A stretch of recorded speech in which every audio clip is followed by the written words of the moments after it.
துதிப்போம் நன்றியுடன் சென்ற காலம் முழுவதும் காத்த தேவனை இதய நிறைவுடனே சென்ற காலம் முழுவதும் காத்த தேவனை இதய நிறைவுடனே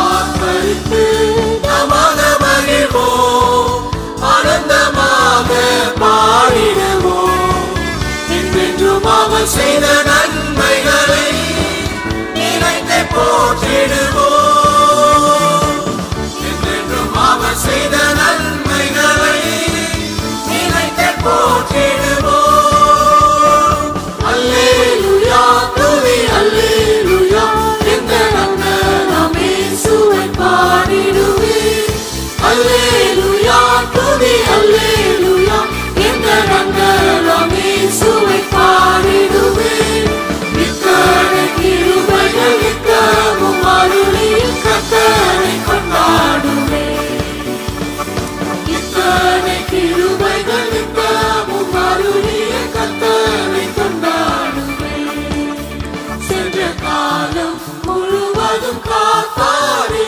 போர் சேதமும் அணுகாமல் சென்ற காலம் முழுவதும் காத்தாரே போர் சேதமும் அணுகாமல் சொந்தமாக ஆசி பொழிந்தனக்கென்றும் சுகபலன் அளித்தாரே சொந்தமாக ஆசி பொழிந்தனக்கென்றும் சுகபலன் அளித்தாரே ஆத்துமமே என் முழு உள்ளமே உன்னாண்டவரை தொழுதேற்று இந்நாள் வரை அன்புவை ஆதரித்த உன்னாண்டவரை தொழுதேற்று ஆத்துமமே என் முழு உள்ளமே உன் அற்புத தேவனை ஸ்தோத்தரி பொங்கிடுதே என் உள்ளத்திலே பேரன்பின் பெருவெள்ளமே அல்லேலூயா பொங்கிடுதே என் உள்ளத்திலே பேரன்பின் பெருவெள்ளமே தயிர் உண்மை உள்ளவர் தொடர்ந்து துதி செய் மனமே உன் மீட்பர் உயிரோடு இருக்கின்றார் தொடர்ந்து துதி செய் மனமே உன் மீட்பர் உயிரோடு இருக்கின்றார் துதிப்போரை கைவிட மாட்டார் துதிப்போரை கைவிட மாட்டார் கர்த்தர் உன்னை நித்தமும் நடத்தி மாவறட்சியில் திரட்சியை தருவார் கர்த்தர் உன்னை நித்தமும் நடத்தி மாவறட்சியில் திரட்சியை தருவார் உன் ஆத்துமாவை திருப்தி செய்வார் உன் ஆத்துமாவை திருப்தி செய்வார்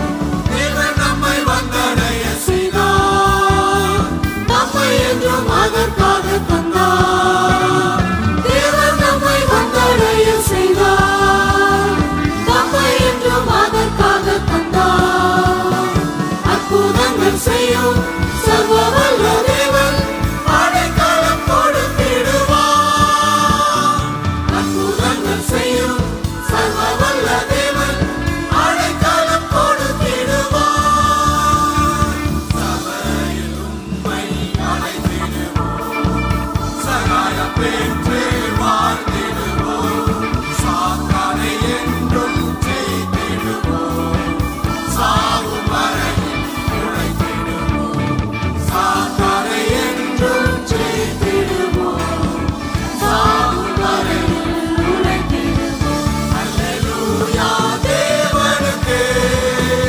அல்லேலூயா கர்த்தருக்கே அல்லேலூயா பரிசுத்தருக்கே அல்லேலூயா ராஜனுக்கே அல்லேலூயா தேவனுக்கே அல்லேலூயா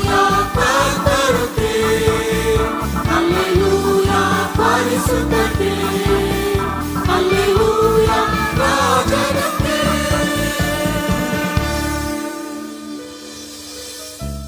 கர்த்தர் நல்லவர். இந்த புதிய வருஷத்தில் ஒரு புதிய சீரீஸ் பேசலான்னு யோசித்தேன். ஸோ இன்றைக்கு நான் ஆரம்பிக்க போகிற ஒரு புதிய சீரீஸ் ஆஃப் மெசேஜஸ் ஃபேமிலிஸ்க்காக பேசுகிறது கொஞ்சம் முக்கியமானது நான் நினைக்கிறேன். I'm going to talk about the series save your marriage, உங்கள் திருமண வாழ்வை காப்பாற்றுங்கள் அப்படின்னு பேசப்போம்.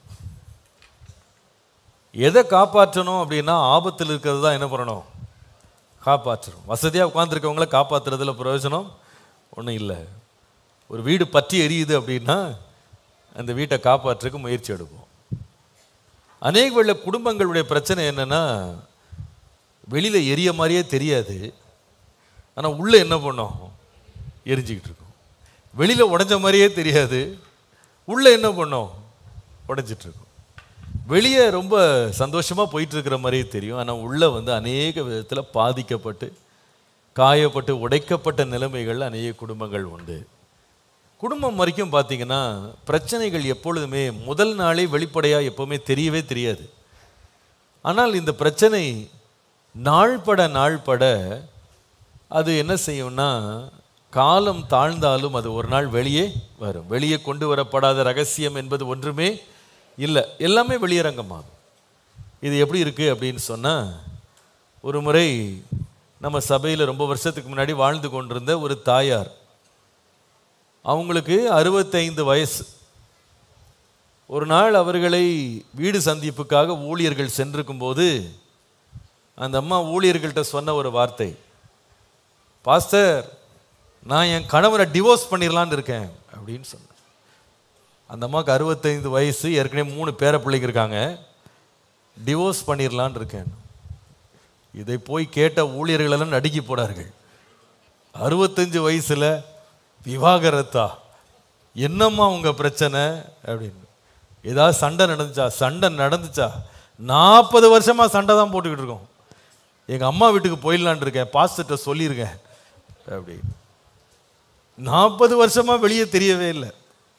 இந்த அம்மா நல்ல ஒரு மனைவியாக, தாயாக, பாட்டியாக இங்கே நல்ல பிரகாச தோற்றம் அளித்தார்கள். ஆனால் உள்ள என்ன நடந்துட்டு இருக்கு, 40 வருஷ போராட்டம் 65 வயதிலே வெளியரங்கமானது.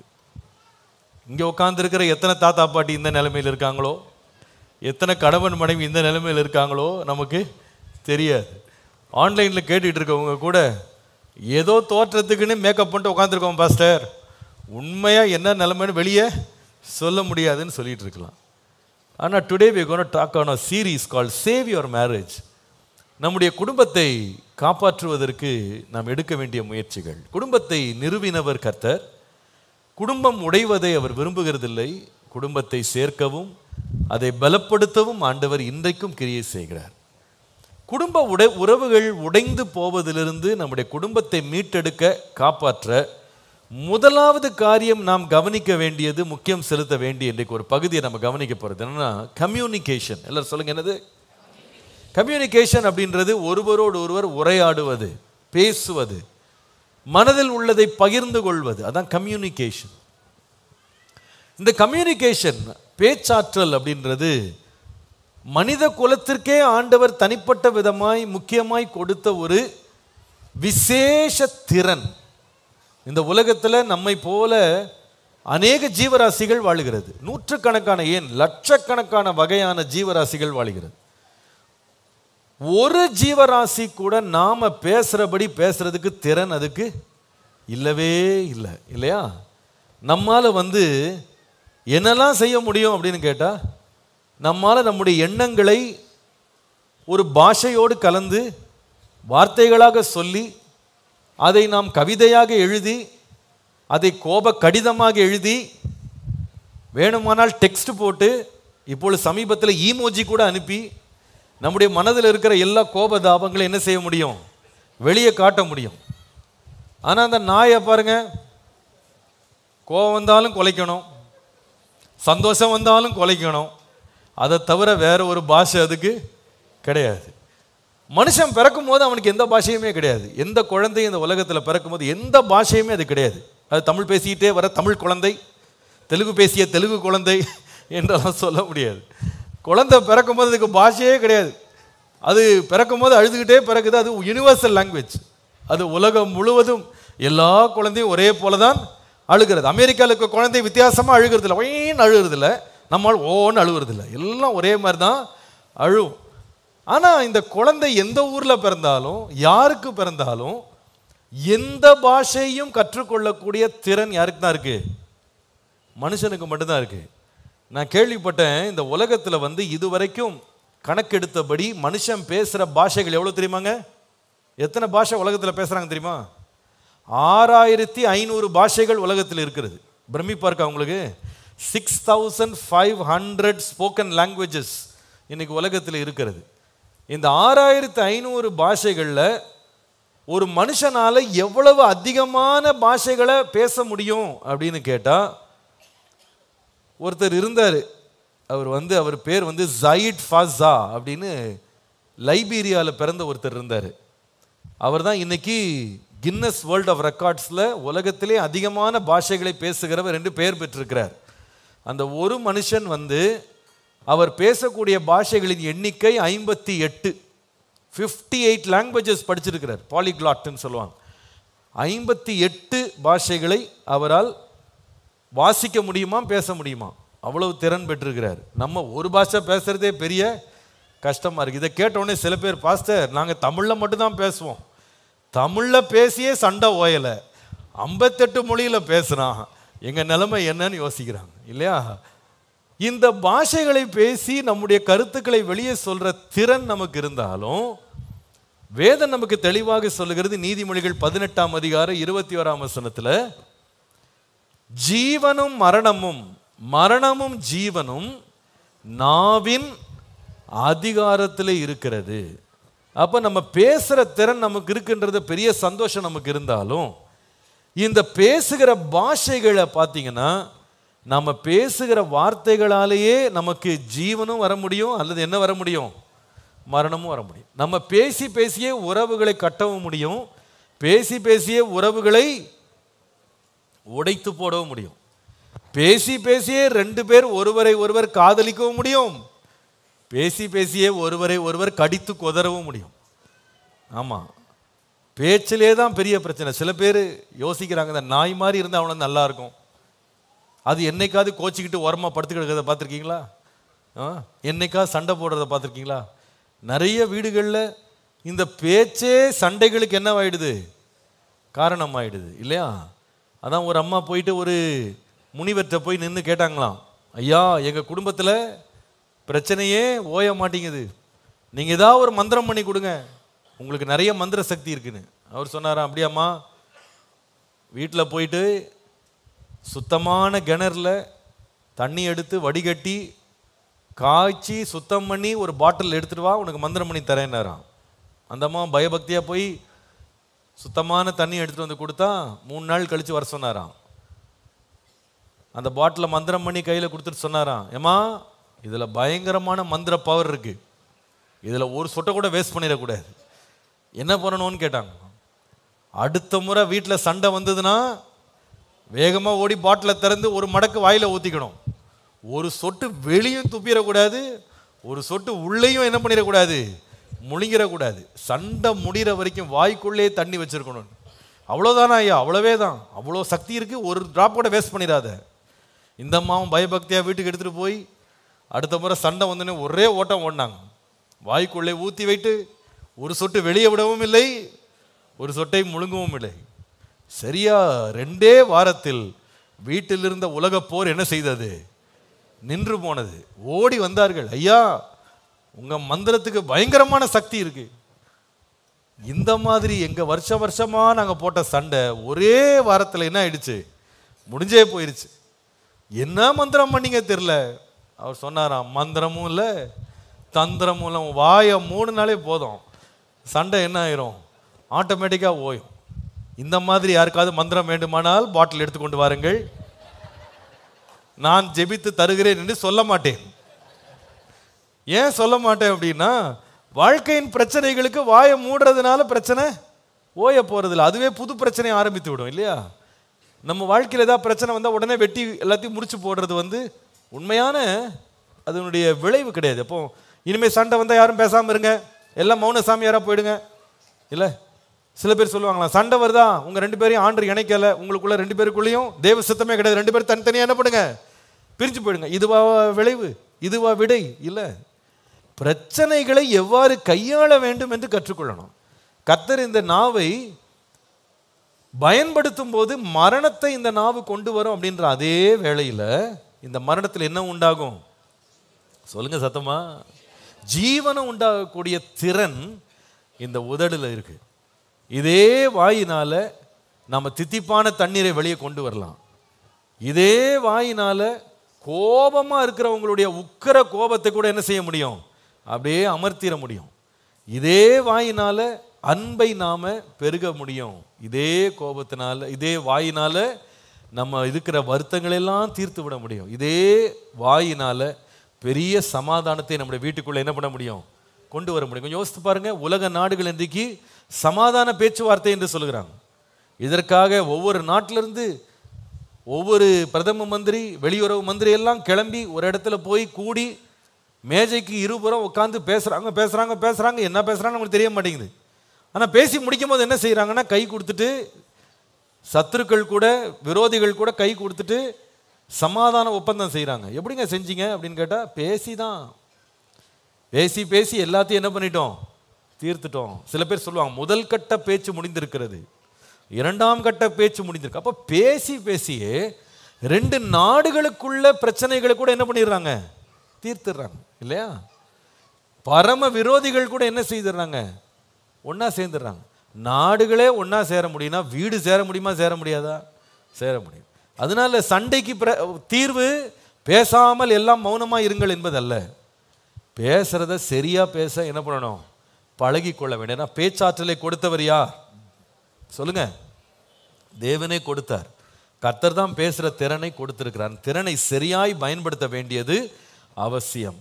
நாம் நம்முடைய வார்த்தைகளை குறித்து எச்சரிப்பாகவும் ஜாக்கிரதையாகவும் அதை சரியாக பயன்படுத்துவோமானால் நிச்சயமா இந்த வார்த்தைகளால் நம்முடைய வாழ்க்கையில் மிகுந்த சந்தோஷம் உண்டாகும். என்னை பொறுத்த வரைக்கும் பொதுவாக இன்னைக்கு ஃபேமிலிஸில் நான் மேஜர் ப்ராப்ளம்ஸ், பெரிய பிரச்சனைகள் எங்கே துவங்குகிறது அல்லது எங்கே நம்ம கண்டுபிடிக்கிறோன்னு கேட்டால் எல்லாமே கம்யூனிகேஷனில் தான் பிரச்சனையே இருக்குன்றத பெரும்பாலான பிரச்சனைகளில் பார்த்துருக்கேன். சில தடவை 2 பேரும் குடும்ப பிரச்சனைன்னு சொல்லி பெரிய ஒரு அழுகையோட கம்பளமாக நிற்பாங்க. என்ன உங்கள் பிரச்சனைன்னு சொல்லி உட்காந்து கேட்டால் கடைசியில் அந்த பிரச்சனையில் 10 பைசாவுக்கு ஒரு பிரயோஜனம் இருக்காது. 2 வாயும் சரியில்லாமல் போனதுனால இன்னைக்கு ஊரே வேடிக்கை பார்க்குறபடி அந்த பிரச்சனை பெருசாகிடுச்சு. They don't know how to communicate. சில பேர் பேசவும் தெரியல, சில பேர் பேசுகிறதும் இல்லை. பேச தெரியலைனாலும் பிரச்சனை வந்துடும், பேசாமல் இருந்தாலும் பிரச்சனை வந்துடும். அப்போ எப்படி பேசணும்னு கண்டுபிடிச்சிக்கிட்டோம்னா நம்ம குடும்பங்கள் என்ன செய்யப்படும்னா, வலுவிழந்த குடும்பங்கள், சமாதானம் இழந்த குடும்பங்கள் மீண்டும் உயிர் பெற்று துளிர்த்து வளர முடியும் என்பதை நான் நிச்சயமாய் சொல்ல முடியும். அதாவது பெரிய பெரிய டிசாஸ்டர்ஸ்லேருந்து இந்த கம்யூனிகேஷன் நம்மளை காப்பாற்றுது. பல ஆண்டுகளுக்கு முன்பாக டைட்டானிக் என்று சொல்லுகிற உலக பிரசித்தி பெற்ற கப்பல், இந்த கப்பலில் 2200 பேர் முதல் முறை பயணம் சென்ற போது அவர்கள் என்ன கை வைக்க தம்பி உட்காந்து ஓகே, முதல் முறை பயணம் செய்த போது வெரி ஃபர்ஸ்ட் ஜேர்னி 2200 பேர் பயணம் பண்ணாங்க. அந்த 2200 பேரில் முதல் ஜேர்னியிலே பிரயாணத்திலே நடந்த டிசாஸ்டரில் 700 பேர் மட்டும்தான் உயிர் பிழைச்சாங்க. 1500 பேர் அந்த கப்பல் சேதத்தில் மரிச்சிட்டாங்க, அவங்க இறந்து போயிட்டாங்க. இதற்கு முக்கிய காரணம் என்னன்னு சொன்னால், கம்யூனிகேஷன் என்ன ஆச்சுன்னா ஃபால்ட்டி ஆயிடுச்சு. இந்த கப்பல் சேதமாக போகிறது, சுற்றிலும் அநேக பனிப்பாறைகள் இருக்கிறது என்று பல முறை அந்த கப்பலுக்கு செய்தி அனுப்பப்பட்டது, டெலிகிராம் அனுப்பப்பட்டது. ஆனால் அந்த டெலிகிராமை அந்த கப்பலினுடைய ஆஃபீஸர் வாசிக்கவே மாட்டேன் என்று சொல்லி, என்னை தொந்தரவு செய்யாதே என்று சொல்லி அந்த வார்னிங் மெசேஜஸை கொண்டு போய் மறைச்சு வச்சார். இந்த கப்பலுக்கு அவசியம் இல்லை அப்படின்னு மறைச்சு வச்சார். ஒரு சில மணி நேரங்களில் பனிப்பாறையில் மோதி 1500 பேர் அந்த இடத்துல மாண்டு போனார். It was all because of a break down of communication. அநேக வேளையில் நம்முடைய குடும்பமாகிய கப்பலில் கூட பயணிக்கிறவங்க சரியான பேச்சுவார்த்தை ஒருவரோடு ஒருவர் இல்லை என்றால் சில வேளையில் பெரிய ஆபத்துக்களில் கூட தங்கள் பயணத்தை கொண்டு சென்று விடுவார்கள் என்பதற்கு எந்த சந்தேகமே கிடையாது. நீங்கள் நியாயாதிபதிகள் 16ஆம் அதிகாரம் 15 முதல் 17 வசனங்களை வாசிப்பீர்களானால், இஸ்ரவேல் தேசத்திற்கே நியாயாதிபதியாயிருந்து நியாயம் சொன்ன சிம்சோன் கடைசியிலே தன்னுடைய வாழ்க்கையின் ரகசியத்தை சொல்லி கண் பிடுங்கப்பட்டு மாவரைக்கிறவனாய் மாறி தூண்களை தன்மேலே இழுத்து அந்த கட்டடத்தின் இடிபாடுகளில் பெலிஸ்தியரோடு சேர்ந்து மரித்து போன பரிதாப நிலைமை அவனுக்கு வந்ததற்கு மூல காரணத்தை பார்ப்பீங்களானா, வேதம் சொல்லுகிறது அந்த எசபேல் என்று சொல்லுகிற அவளோடு இருந்த பெண் அவனுடைய ஆத்துமா சாகிறதுக்கு ஏதுவாக அவனை விசனப்படுத்தினாள். எதனால்னா பேசி பேசி அவளுடைய பேச்சே அவனை எங்கே கொண்டு போயிடுச்சு, செத்து போனா பரவாயில்ல அப்படின்னு இருதயம் விசனப்பட்டு சாகிறதுக்கு நேராக அவன் தீர்மானம் எடுக்க நடந்தது. அப்போ நம்ம பேச்சை பற்றி ரொம்ப கேர்ஃபுல்லாக இருக்கணும். நான் எத்தனை குடும்பங்கள் நம்ம கதைகளை படிக்கிறோம், பேசி பேசியே சிலர் தங்கள் வாழ்க்கையை முடித்து கொள்கிற அளவுக்கு போயிருக்காங்க. பேச்சினாலேயே குடும்பங்கள் பிரிந்து போயிருக்கு, உடைஞ்சு போயிருக்கு. பேச்சினாலேயே பல வருஷங்கள் கோபம் வீடுகளுக்குள்ளே இருந்திருக்கிறது. ஒருவரை ஒருவர் பார்க்க மாட்டேன் என்று சொல்லுகிற அளவுக்கு போயிருக்கு. இது எல்லாத்துக்கும் அநேக வேளையில் காரணம் லேக் ஆஃப் ப்ராப்பர் கம்யூனிகேஷன். ஆனால் நம்முடைய வாயின் வார்த்தைகள் ஜீவனை உண்டு பண்ணத்தக்கதாக நம்ம காத்துக்கொள்ள வேண்டியது அவசியம். இதற்கு ஒரு மூல வசனமாக ஒன்று சொல்ல வேண்டுமானால், சங்கீதம் 19ஆம் சங்கீதம் 14ஆம் வசனம் சொல்லுகிறது, என் வாயின் வார்த்தைகளும் என் இருதயத்தின் தியானமும் உமது சமூகத்திலே பிரியமாயிருப்பதாக. ஆண்டவரே, என் வாயின் வார்த்தைகள் உமக்கு பிரியமா இருக்கணும். நம்முடைய வார்த்தைகள் கர்த்தருக்கு பிரியமாக இருக்குமானால் நிச்சயமாகவே கர்த்தருக்கு பிரியமானதிலிருந்து நமக்கு ஜீவன் உண்டாகும், நமக்கு நன்மை உண்டாகும், நம்முடைய குடும்பம் வாழ்ந்திருக்கும். கர்த்தருடைய நாமம் மகிமைப்படுவதாக. இந்த உரையாடல்கள் குடும்பத்தில் ஒருவரோடு ஒருவர் பேசுகிறதுனால் குடும்பங்களை கட்டி எழுப்புவது, நல்ல வார்த்தைகளை பேசுவது அப்படின்னு சொல்றது ரொம்ப முக்கியம். டைட்டானிக்ல நடந்தது போல பெரிய ஆபத்து நடக்காம நம்முடைய குடும்பங்கள் காப்பாற்றப்படுவதற்கு 4 விதமான உரையாடல்கள் மிக மிக முக்கியம். சொல்லுங்க, எத்தனை உரையாடல்கள்? 4 உரையாடல்கள். நம்பர் 1, முதலாவது ஒரு உரையாடல் இருக்கு, எழுதி கொள்ளுங்க. I call this dining table conversations. சாப்பாட்டு மேஜையில் உரையாடும் வார்த்தைகள் மிக மிக முக்கியமானது. சாப்பாட்டு மேஜையில் நடைபெறும் உரையாடல்கள்.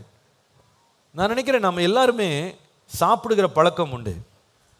அதில் பொதுவாகவே நாம் எல்லாரும் சேர்ந்து சாப்பிடுவது அப்படின்றது ரொம்ப ரொம்ப நல்லது. இந்த சாப்பாட்டு மேஜையில் உரையாடல்கள் எவ்வளோ முக்கியம்னு கேட்டிங்கன்னா, வேதத்தை வாசித்து பார்த்தால் நேரம் இல்லாதனால கடந்து போகிறேன், அநேக சமாதான பேச்சுக்கள் ஆகாரத்தின் மேலே தான் செய்யப்பட்டிருக்கிறது. உதாரணமாக யாக்கோபும் அவருடைய மாமனாராகிய லாபானும் 2 பேரும் ரொம்ப விரோதிகளாக மாறிட்டாங்க. யாக்கோபு செய்த துரோகம், ஒரு பக்கம் லாபான் கொடுத்த பிரச்சனைகள். 2 பேரும் ஒருத்தர் பார்க்க முடியாமல் யாக்கோபு ராத்திரியே கிளம்பி போயிட்டார். ஆனால் இந்த 2 பேருக்கும் பின்பு சமாதான உடன்படிக்கை நடந்தது. அது எங்கே நடந்ததுன்னு கேட்டால், 2 பேரும் ஆகாரத்தை புசித்து ஒருவரோடு ஒருவர் என்ன செய்து கொண்டாங்க? உடன்படிக்கை செய்து கொண்டாங்க. இந்த ஆகார மேஜைகள் இருக்கு பாருங்க, சாப்பாட்டு மேஜைகள், அதிலே நாம் ஒருவரோடு ஒருவர் பேசிக்கொள்ளும் வார்த்தைகள் ரொம்ப ரொம்ப முக்கியம். ஃபார் ஃபேமிலி பாண்டிங் ரொம்ப முக்கியம். இன்னைக்கு அநேகர் சாப்பாட்டு மேஜையை சண்டை களமாக மாற்றிறாங்க. அப்படி செய்யவே கூடாது. சாப்பாட்டு நேரம் எப்படி இருக்கணும்னா, ஒருவரோடு ஒருவர் மனம் திறந்து சந்தோஷமாய் சிரித்து பேசுகிற ஒரு நேரமாக நாம் மாற்ற வேண்டும். ஒருவரை ஒருவர் குறை சொல்வதோ ஒருவரை ஒருவர் நியாயம் தீர்ப்பதோ சாப்பாட்டு மேஜையில் நடக்கவே கூடாது. சில பேர் என்ன செய்வாங்கன்னா, சாப்பாட்டுக்கு அப்போ தான் புருஷன் வந்து உட்காந்துருப்பார், அவரே நிறைய டென்ஷன் வந்து உட்காந்துருப்பார். பையன் ஸ்கூலில் வாங்கின ஒரு திட்டை அவர் முதல் கறித்துண்டை வாயில் வைக்கும் போதே, உங்கள் பையன் என்ன பண்ணான்னு தெரியுமா அம்மா ஆரம்பிப்பாங்க. கொஞ்ச நேரத்தில் என்ன பண்ணா, அவன் ப்ரைஸும் வாங்கிட்டு வந்திருப்பான், இவருக்கு இருக்கிற டென்ஷனில் போடுவார் ஒரு போடு. நில்லுங்க, நான் சொல்லியே முடிக்கல. என்ன சொல்லணும் சொல்லு. போச்சு. அதுக்குள்ள என்ன ஆயிடும்? அவன் அழுக, சாப்பாடு வேணான்னு சொல்லி அவன் எழும்ப, இவர் அடிச்சதுக்கு இவர் மனஸ்தாபப்பட, கடைசியில் சாப்பாடு என்னவா மாறிடும்? சண்டை கிழமை மாறிடும். ஆகாரத்துக்கு உட்காரும் போது எந்த பிரச்சனைகளை பற்றியும் பேச மாட்டேன்னு ஒரு உறுதி எடுக்க வேண்டும் 2025. இல்லையா? சில ஹோட்டல்களை எழுதி ஒட்டியிருக்கிறார்கள் இப்பொழுது. என்ன தெரியுமா? பார்த்துருக்கீங்களா? நிறைய ஹோட்டலில் போட்டிருக்காங்க, இந்த இடத்தில் வியாபாரத்தையோ அல்லது அரசியலையோ அல்லது நில பரிவாட்டங்களையோ பரிமாற்றங்களை குறித்தும் பேசக்கூடாது. இங்க எதுக்காக வந்தீங்க? சாப்பிட வந்தீங்க, சாப்பிட்டு போங்க. ஏனென்றால் அரசியல் பேச போய் யாருக்கு மண்டை உடையும் தெரியாது, இல்லையா? அதனால யார் அரசியல் என்ன பண்ணக்கூடாது, இங்கே பேசக்கூடாது. அது பேசணும்னா தனியாக வெளியே போய் பொது இடத்துல போய் பேசுங்க, பிரச்சனை வந்தாலும் போலீஸ் வந்து பார்த்துக்கிடும், அப்படி சொல்றாங்க, இல்லையா? வீட்டுக்குள்ளேயும் சாப்பாடு உட்கார்ற நேரத்தில் என்ன பேசக்கூடாது? அரசியல் பேசக்கூடாது. ஒருவரோட ஒருவர் இருக்க கோபங்களை என்ன பண்ணக்கூடாது?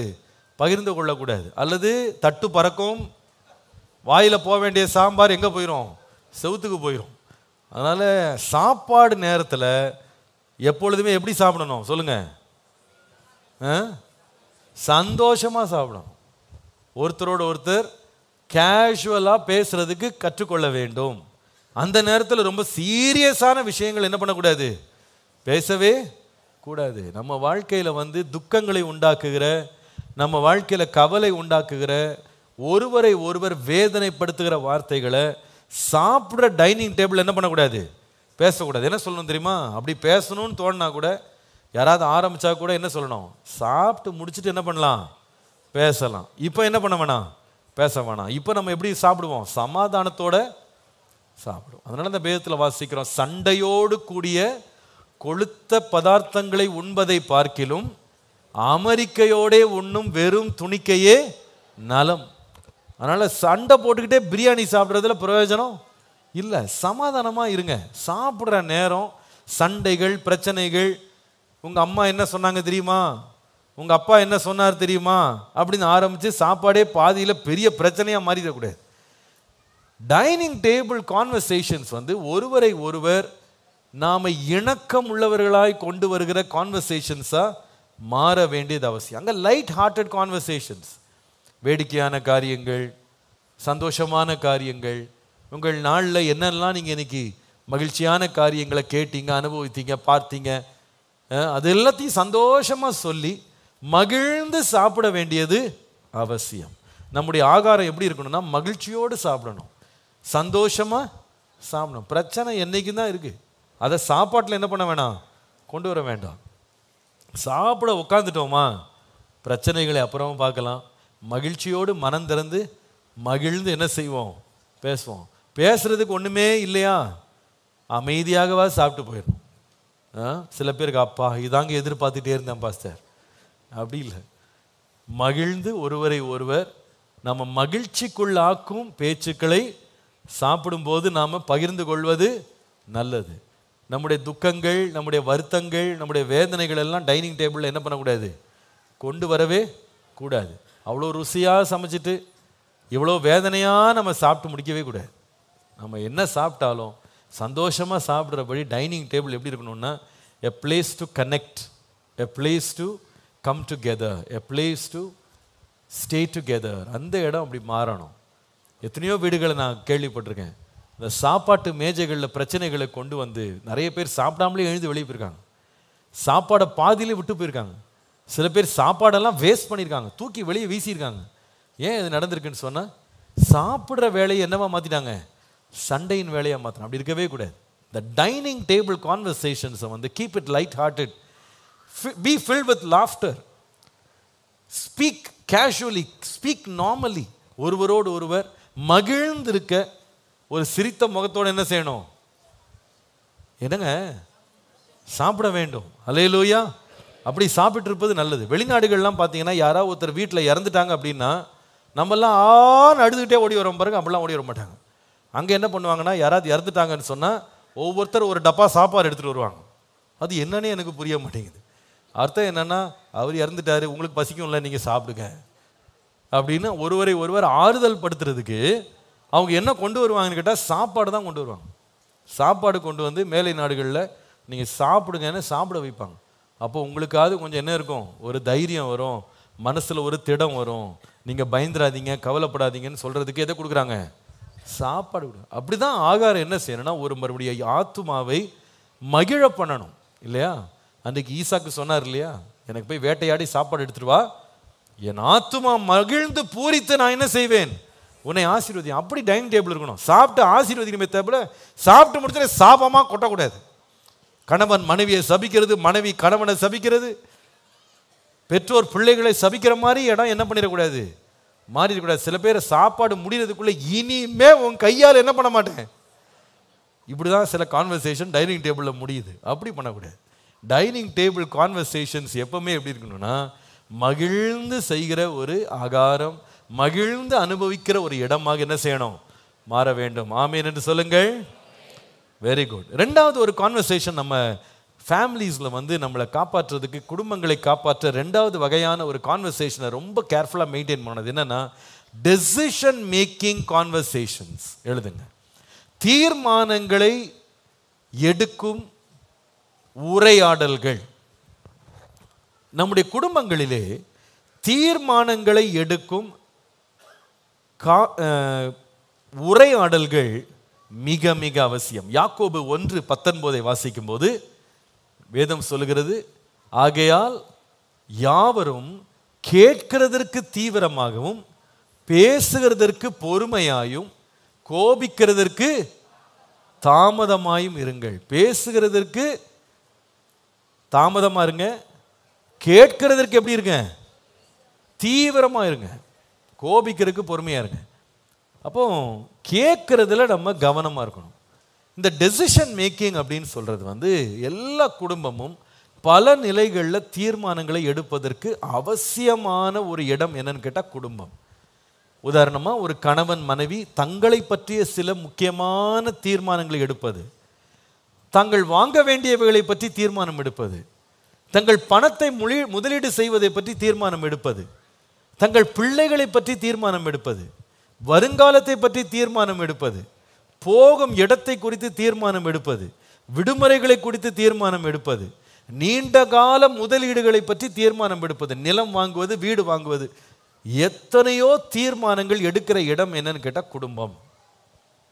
இந்த தீர்மானங்களை எடுக்க வேண்டிய இடம் குடும்பமாக இருக்கிறதுனால ஒருவரோடு ஒருவர் கலந்து பேசி ஆலோசிப்பது மிக மிக அவசியம். இந்த இடத்துல நிறைய பேர் தவறு செய்கிறாங்க.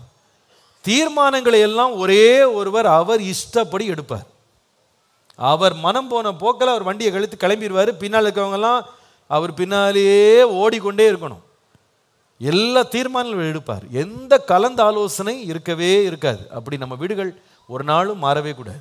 நம்முடைய வீடுகளில் எப்படி இருக்கணும்னா, ஓப்பன் கான்வர்சேஷன் இருக்கணும். எந்த டெசிஷன் எடுக்கிறதுக்கு முன்னால் ஒருவரிடம் ஒருவர் முதல்ல கொண்டு வர வேண்டும். எல்லாம் செய்து முடிச்சுட்டு இன்டிமேஷன் கொடுக்கக்கூடாது. முதல்ல 2 பேரும் உட்கார்ந்து டிஸ்கஷனில் உட்காரணும். எந்த காரியமாக இருந்தாலும், ஒரு வெக்கேஷன் போகிறீங்க, எந்த இடத்துக்கு போகணுன்றதை 2 பேரும் தீர்மானம் பண்ணாமல் டிக்கெட் புக் பண்ணக்கூடாது. சில வேளையில் இந்த ஐயா கையில் கார்டு இருக்கணும்னே அவர் என்ன பண்ணுவார்னா ஊட்டிக்கு புக் பண்ணிடுவார். அந்த அம்மா வந்து ஏற்கனவே அவங்க கொடைக்கானல் போகணுன்னு அவங்க என்ன பண்ணியிருப்பாங்க, அவங்க தீர்மானம் பண்ணியிருப்பாங்க. அல்லது வரவே மாட்டேன், அந்த காலத்துக்கு வரமாட்டேன்னு தீர்மானம் பண்ணியிருப்பாங்க. வேற ஒரு வேலை இருக்குன்னு அவங்க நினச்சிருப்பாங்க. பிள்ளைக்கு வேற ஒரு எக்ஸாம் இருக்கும். இவர் தன்னிச்சையாக என்ன பண்ணிடுவார், புக் பண்ணிவிட்டு எல்லாம் கிளம்பி வாங்க என்னோட, வரலன்னா இனி என்னோட வாழவே கூடாது. இப்படிலாம் சொன்னால் என்ன நடக்கும்? அப்படி இருக்க முடியாது. சில பேர் வீடு வாங்குவார்கள், நிலம் வாங்குவார்கள். மனைவிக்கும் தெரியாது, கணவனுக்கும் தெரியாது, பிள்ளைக்கும் தெரியாது, யாருக்கும் தெரியாது. அவர்கள் நண்பர்களோடு பேசிட்டு இவங்களே போய் லட்சக்கணக்கில் கொண்டு போய் எங்கேயாவது போய் முதலீடு பண்ணிட்டு பல மாதங்கள் பல வருடங்கள் கழித்து இப்படி வாங்கிவிட்டேன் என்று இன்டிமேஷன் கொடுப்பாங்க. அப்படி செய்யவே கூடாது. சின்னதோ பெருசோ எல்லாத்தையும் குறித்து வீட்டில் என்ன பண்ணணும், பேசணும். சில பேர் சொல்லுவாங்க, சொல்லணும்னு நினச்சேன் மறந்துட்டேன், சொல்லணும்னு நினச்சேன் மறந்துட்டேன். இது என்னைக்காவது ஒரு நாள் மறந்தா பரவாயில்ல, இது வழக்கமாக மறந்து விடுவார்கள். யார்கிட்ட சொல்ல மறந்து விடுவார்கள்? மனைவிட்டே சொல்ல மறந்து விடுவார்கள். கணவனை கண்டாலே மறதி வியாதி வந்துவிடும். குடும்பத்தை பார்த்தாலே மறதி வந்துவிடும். இது சில பேருக்கு ஒரு நோயாக இருக்கிறது. சீக்கிரமாக ட்ரீட்மெண்ட் எடுக்கணும். மற்ற எல்லார்ட்டையும் சொல்றதுக்கு ஞாபகம் வரும், யார்கிட்ட மட்டும் சொல்ல ஞாபகம் வராது, மனைவிகிட்ட சொல்ல ஞாபகம் வராது. ஏன் ஞாபகம் வராது? சொன்னால் உதவலும் தெரியும், சொன்னால் திட்டுவலும் தெரியும், சொன்னால் பிரச்சனையாக மாறும்னு தெரியும். அதனால செய்கிறதெல்லாம் செஞ்சுட்டு இந்த பார் செஞ்சுட்டேன், ஏற்றுக்கிட்டா ஏற்றுக்கோ, ஏற்றுக்காட்டி போ, இப்படி அல்ல.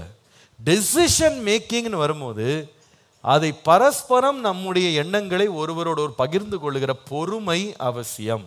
ஒருவர் சொல்லுகிற காரியங்களை முழுவதுமாக கேட்கறதுக்கு ஒரு பொறுமை அவசியம். அவங்க என்ன சொல்ல விரும்புகிறாங்கன்னு நடுவில் கட் ஆஃப் பண்ணாமல் முழுவதுமாக கேட்க வேண்டியது அவசியம். கேட்ட பிறகு நிதானித்து பொறுமையாக சிந்தித்து பதிலளிக்க வேண்டியது அவசியம். ஒருவேளை ஒருவர் ஒரு தீர்மானத்தை கொண்டு வர்றாங்க, இப்படி செய்யலாம் அப்படின்னு சொல்லும் போது உங்களுக்கு என்ன சொல்லணும்னே தெரியலை அப்படின்னா, என்ன பதில் பேசணும்னு தெரியலைன்னா கொஞ்ச நேரம் அமைதியாக இருக்கிறதே நல்லது. ஒரு சிறந்த பதில் என்ன தெரியுமா? யோசிச்சு சொல்கிறேன், நாளைக்கு யோசிச்சு சொல்கிறேன். சில பேர் நிமிஷத்துக்கு நிமிஷம் மாற்றிக்கொண்டே இருப்பார்கள். இன்னைக்கு போகலான்னுவாங்க, திடீர்னு கொஞ்ச நேரத்தில் யோசிக்கிறேன்னுவாங்க, அப்புறமா திருப்பி போகலான்னுவாங்க, நாளைக்கு போகவே வேண்டான்னுவாங்க, அதுக்குள்ளே டிக்கெட்டே புக் ஆயிரும். யோசிக்கிறதுல கூட நிதானித்து பொறுமையாக யோசித்து பதில் சொல்ல வேண்டியது அவசியம். இந்த கான்வர்சேஷன் வீட்டில் மிஸ் ஆகவே கூடாது. Any decision you take, if you want to save your family, keep your communication going. எல்லாவற்றிலையும் மனம் திறந்து ஒருவரோடு ஒருவர் பேச வேண்டியது அவசியம். ஸோ இந்த டெசிஷன் மேக்கிங்கில் நாம் தன்னிச்சையாக பேசாமலே எந்த முடிவும் எடுக்கவே கூடாது. நிறைய பேர் எல்லாம் செய்கிறத செஞ்சுட்டு வீட்டில் ஒரு இன்டிமேஷன் கொடுப்பார்கள், அறிவிப்பு மாத்திரம் கொடுப்பார்கள், நியூஸில் தான் பார்த்துக்கணும். அது அப்படி இருக்கக்கூடாது. எந்த விஷயமா இருந்தாலும் முடிவெடுப்பதற்கு முன்பதாக முதலாவது என்ன செய்யணும்? சொந்த மனைவிகிட்ட கேட்க வேண்டும், சொந்த புருஷர்களிடத்துல பேச வேண்டும், சொந்த குடும்பத்தார் இடத்துல பேச வேண்டும். பேசாமல் என்ன பண்ணக்கூடாது?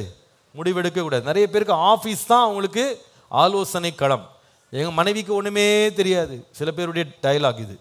என் கணவனுக்கு ஒன்றுமே தெரியாது, இவங்களுக்கு தான் எல்லாமே தெரியும்.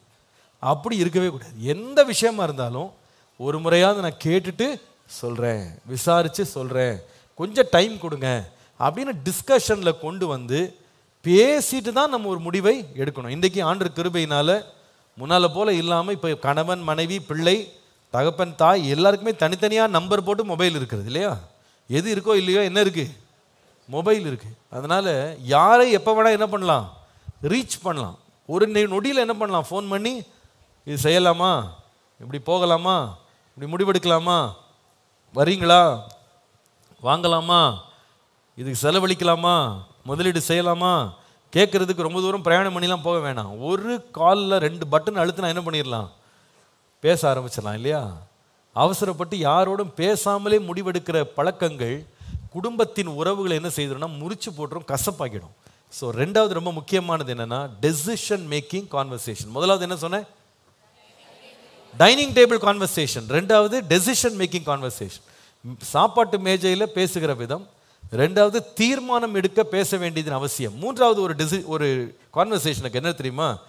டவுட் கிளியரிங் கான்வர்சேஷன், சந்தேகங்களை நிவர்த்தி செய்யும் உரையாடல்கள். திரும்ப சொல்லுங்க, சந்தேகங்களை நிவர்த்தி செய்யும் உரையாடல்கள் மிக மிக மிக மிக முக்கியம். பொதுவாகவே குடும்பம் அப்படின்னு வரும்போது 2 பேர் சேர்ந்துட்டாலே எல்லாத்தையும் நம்ம பேசுறதுனால அல்லது நம்ம செய்யறதுனால முழுவதுமாக விளங்க பண்ணவே முடியாது. எல்லாமே 100க்கு 100 இன்னொரு என்ன செய்ய மாட்டாங்க? புரிந்து கொள்ளவே மாட்டாங்க. அநேக சந்தேகங்கள் குடும்பத்தில் எழும்புவது சகஜம். நாம் ஒரு இன்டென்ஷனில் செய்திருப்போம், நாம் ஒரு நோக்கத்தோடு பேசியிருப்போம், ஆனால் அதை கேட்குறவங்களுக்கு வேற மாதிரி என்ன செய்யும்? புரிஞ்சுக்கணும். அவங்க மனசில் வேற ஏதோ ஓடி இருக்கும். நம்ம நின்னது, உட்கார்ந்தது, பார்த்தது, பேசினது, நாம் வாங்கினது எல்லாமே தவறாக புரிந்து கொள்ளப்படுறதுக்கு அநேக வாய்ப்புகள் உண்டு. ஏன்னா நம்ம மூளை அவங்க மூளை இல்லை, அவங்க மூளை நம்ம மூளை இல்லை. நம்ம சிந்தனையில் ஒன்று இருக்கும், இன்னொருத்தர் அதை வேறு விதமாக என்ன பண்ணுவாங்க? பார்ப்பாங்க இல்லையா? அப்போது ஒருவருக்கு ஒருவர் சந்தேகங்கள் எழும்போது சகஜம். ஆனால் அந்த சந்தேகங்களை நாம் கேட்க வேண்டிய விதத்தில் ஜாக்கிரதையாய் கேட்க வேண்டியது அவசியம். கொலோசையர் 4ஆம் அதிகாரம் 6ஆம் வசனம் பாருங்க. கொலோசியர் 4:6 வாஸ்தா, அவன் அவனுக்கு இன்ன விதமாய் உத்தரவு சொல்ல வேண்டும் என்று நீங்கள் அறியும்படிக்கு உங்கள் வசனம், உங்கள் வார்த்தை எப்பொழுதும் கிருபை பொருந்தினதாயும் உப்பால் சாரமேற்றப்பட்டதாயும் இருப்பதாக. அப்படின்னா அர்த்தம், ஜாக்கிரதையா வார்த்தைகளை யூஸ் பண்ணணும். ஒரு சந்தேகம் வந்துருச்சு, ஒரு காரியத்தில் கேள்வி எழும்பிருச்சுன்னா உப்பை எப்படி யூஸ் பண்ணுவோம்? ஒரு சாப்பாடை வந்து சட்டி நிறைய செஞ்சா கூட அதில் உப்பு போடுற நேரம் எப்படி போடுவோம்? மொத்த பேக்கெட்டையும் அவுத்து மொத்தமாக உள்ளே போட்டு உப்பிட்டவரை உள்ளளவும் நினைன்னு போட்டிருக்காங்க. வாழ்க்கையிலே மறக்கக்கூடாதுன்னா உப்பை கொட்டுவோம், கொட்ட மாட்டோம். என்ன பண்ணுவோம்? கைப்பிடி நிறைய மற்ற எல்லாத்தையும் போட்ட நாம் சின்ன சின்ன ஸ்பூனில் கையில் 2 விரலில் பிடிச்சி என்ன பண்ணுவோம்? அப்படி போடுவோம். நமக்கு தெரியும் இந்த அளவில் போட்டால் சாப்பாடு என்ன ஆகிடும்? ருசியாக மாறிடும். இது அளவுக்கு அதிகமாக போட்டால் அமிர்தமும் நஞ்சா போயிடும், மற்றவர்களுக்கு எரிச்சல் தான் உண்டாகும், சாப்பாடே ரொம்ப வேதனையாக முடிச்சிடும் இல்லையா? அதே போல தான் ஒருவருக்கு ஒருவர் சந்தேகங்கள் இருக்கும்போது பெரிய யுத்த சத்தத்தோடு உள்ளே நுழையக்கூடாது, எக்கால சத்தத்தோடு உள்ளே நுழையக்கூடாது. உள்ளே போகும்போது அந்த கான்வர்சேஷனாக நமக்கு தான் சந்தேகம், அந்த சந்தேகத்தை திவிர்த்தி ஆக்கிறதுக்கு அமைதியாக பொறுமையோடு எளிய வார்த்தைகளோடு எளிய கேள்விகளோடு நாம் கேள்வியை ஆரம்பிப்பது நல்லது. நல்லது. வீட்டுக்கு வெளியே ஒரு பொருளை வச்சுருப்பாங்க, நம்ம வந்த டென்ஷனில் அந்த பொருளை வீணாக்கி வெளியே போட்டாங்கன்ற மாதிரி நமக்கு தெரியும். உண்மை என்னென்னா டப்பா தான் வெளியே இருந்திருக்கும், உள்ளே இருக்க பொருள் பத்திரமா இருக்கும். அந்த டப்பாவின் வெளியே தோற்றம் கூட பார்க்குறதுக்கு நல்லா இருக்கும். ஆனால் அந்த அம்மா ஏன் வெளியே வச்சுருப்பாங்கன்னு கேட்டால் கீழ்ப்பகுதி முழுவதும் கரையான் பிடிச்சிருக்கும், அதுக்காக குப்பையில் போடுறதுக்காக வெளியே கொண்டு வச்சுருப்பாங்க. இவர் உள்ளே நுழையும் போது அந்த அழகிய டப்பாவை பார்த்து என் பொருளை நாசமாக்கிட்டே பாவின்னு உள்ளே நுழைஞ்சா அது என்ன ஆயிரும்? சண்டையை தூண்டி விடும். அதுக்கு பதிலாக உள்ளே போய் இந்த டப்பா எங்கேயும் ஓடாது, அது கால்லாம் கிடையாது. உள்ளே போய் என்ன பண்ணலாம்? ஏம்மா எதுக்குமா இந்த டப்பாவை வெளியே வச்சுருக்க, எதுக்கு இந்த பொருளை வெளியே வச்சுருக்கேன்னு கேட்டால் பொருள் இல்லைங்க, பொருள் உள்ளே தான் இருக்குது, டப்பா தான் என்ன பண்ணியிருக்கேன்? வெளியே வச்சுருக்கேன். அதையே வெளியே வச்ச, கீழே கரையாம பிடிச்சிருக்கு. அப்படியா, பரவாயில்ல, சந்தோஷம், உள்ளே போயிடும். இதை நம்ம பொறுமையாக செயல்படாமல் அவசரப்பட்டு நாம் வந்து சந்தேகங்களை கேட்குறக்கா கோபத்தோடு உள்ளே போனால் கரையாக நம்மளை பிடிச்சிக்கிடும் இல்லையா? குடும்பமே கரையான் பிடிச்சதா மாறிடும். அதுக்கப்புறமா பழைய டப்பா பிரச்சனையெல்லாம் என்ன ஆயிரும்? திறக்கார். உங்களை எப்போவுமே எப்பாரு நானே பொறுமையெல்லாம் போயிட்டேன் போல இருக்கு. சரி, அப்போ நாமளே வந்து பொறுமை இழந்து போய் நாம் வேகமாக காரியங்களை செயலாற்ற நினைக்கும் போது என்ன நடக்கும்?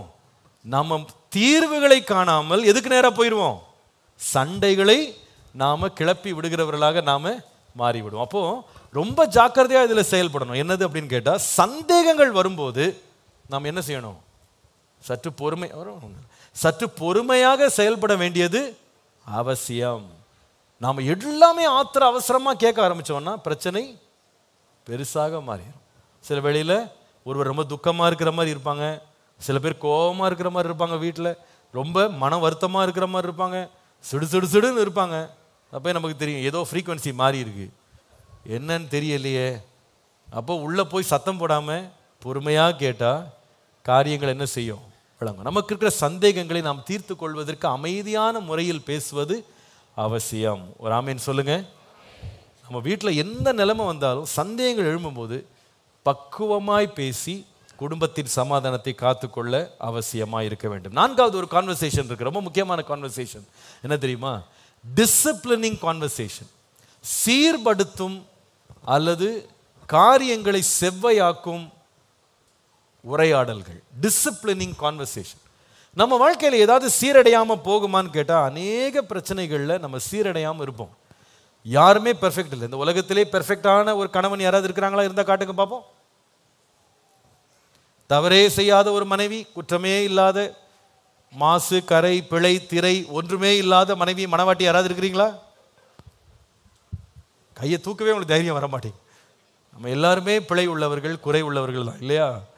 நம்ம பிள்ளைகளும் அப்படி தான் இருக்கிறாங்க. இப்போ நம்மளே எப்படி இருந்தால் பிள்ளை எப்படி இருக்கும்?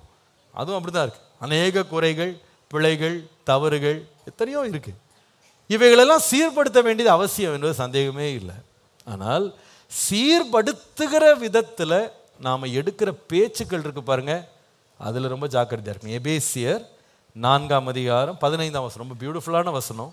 எபேசியர் 4:15, அன்புடன் சத்தியத்தை கை கொண்டு என்று வாசி. ஆங்கிலத்தில் ரொம்ப அழகாக இருக்கு. Speaking the truth in love. அன்புடன் சத்தியத்தை பேசுங்கள். சொல்லுங்க, என்ன செய்யணுமா? அன்புடன் சத்தியத்தை தான் நம்ம நிலைநாட்ட போகிறோம். ஆனால் அதையும் எப்படி தான் செய்யணும்? அன்போடு. அன்போடு. அநேக வேளையில் நம்ம பிள்ளைகளை திருத்துவது, மனைவியை திருத்துவது, கணவனை திருத்துவது, அந்த ஆதங்கத்தை ஆத்திரத்தில் நம்ம என்ன பண்ணிடுறோம்? சில தடவை கொஞ்சம் அவசரப்பட்டுறோம் இல்லையா? கோவப்பட்டுறோம். அதுக்கப்புறமா மன வருத்தம் நம்ம தான் படுவோம். ஆவியானவர் நம்மை நடத்துவாரான்னா நிச்சயமாக நமக்கு தான் மன கஷ்டம் வந்துடும். இப்படி பேசிட்டேனே, சின்ன விஷயத்தை இப்படி நான் கடுமையாக பேசிட்டேனே, கடுங்கோவமாக இறங்கிட்டேனே, சின்ன பிரச்சனையை இவ்வளோ பெரிய ஒரு தீர்வை கொண்டு வர்றதுக்காக இவ்வளோ பெரிய ஒரு காரியத்தை பயன்படுத்திட்டேனே அப்படின்னு இருக்கிறது அப்போ நம்மளுக்கு புரியும் இல்லையா?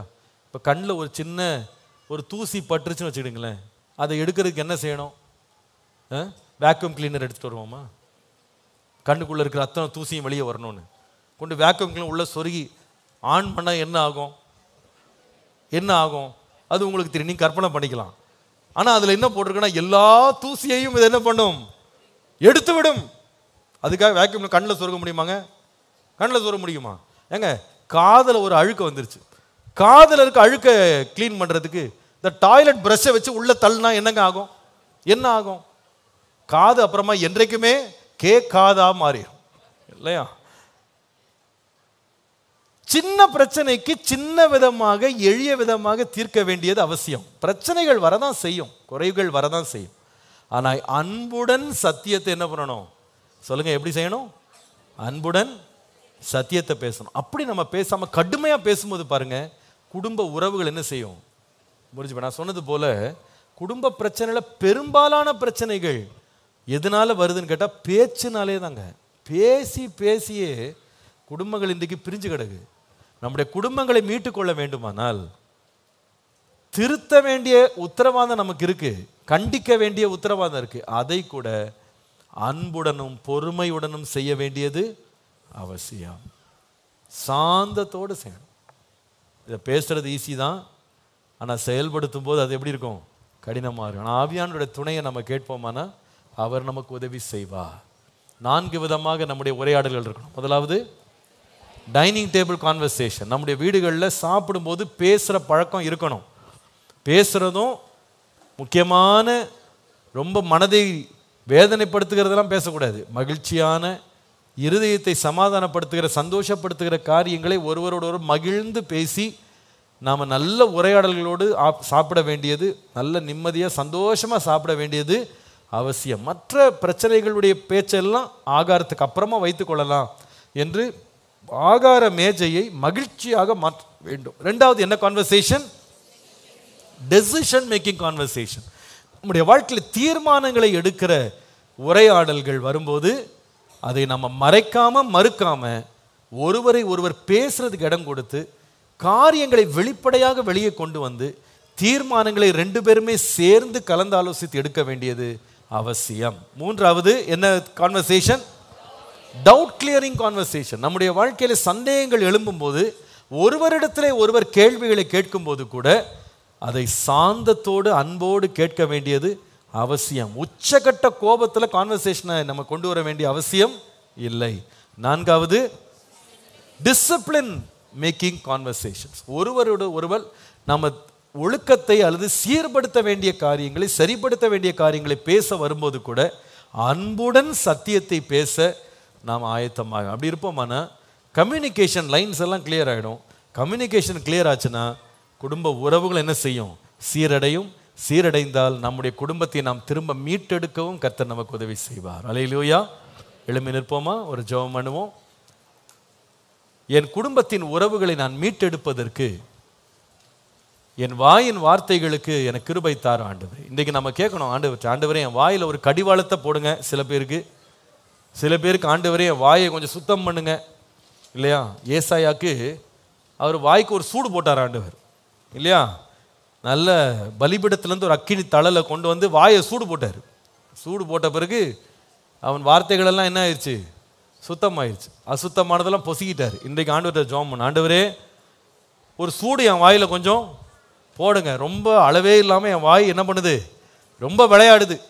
இந்த வாயினால் நிறைய பேர் கரைப்பட்டாங்க, நிறைய பிரச்சனைகள், சண்டைகள், பிரிவினைகள் வந்திருக்கு.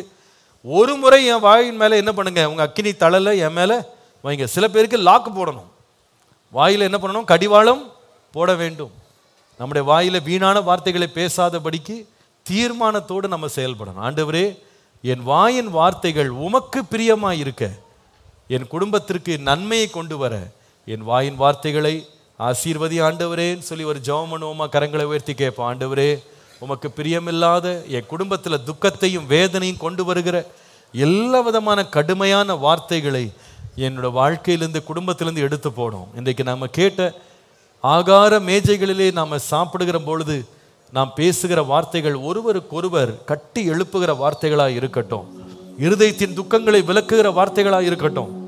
நாம் எடுக்கிற தீர்மானங்களுக்காக ஒருவரோடு ஒருவர் பண்போடு பேச, மனம் திறந்து பேச, ஒன்றையும் மறைக்காமல் பேச ஆண்டவரே எங்களுக்கு தயவாக கிருபை பாராட்டி எங்கள் உரையாடல்களை ஆசீர்வதியும்.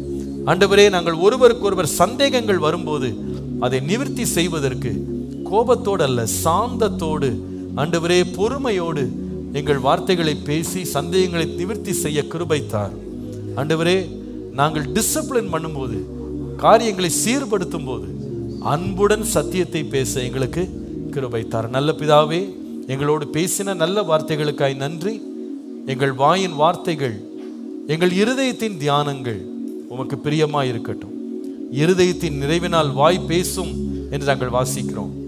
எங்கள் இருதயத்தில் பொல்லாத சிந்தனைகள் எழும்பி எங்கள் குடும்பம் கசப்படைந்து விடாதபடி எங்கள் வாயின் வார்த்தைகளிலே நாங்கள் ஜாக்கிரதையாக இருக்க கர்த்தர் கிருபை தாரும். ஆசீர்வதியும், தயவு பெருகட்டும். இயேசுவின் நாமத்தில் பிதாவே. என் ஆத்துமாவே கர்த்தரை ஸ்தோத்ரி, என் முழு உள்ளமே அவர் பரிசுத்த நாமத்தை ஸ்தோத்ரி.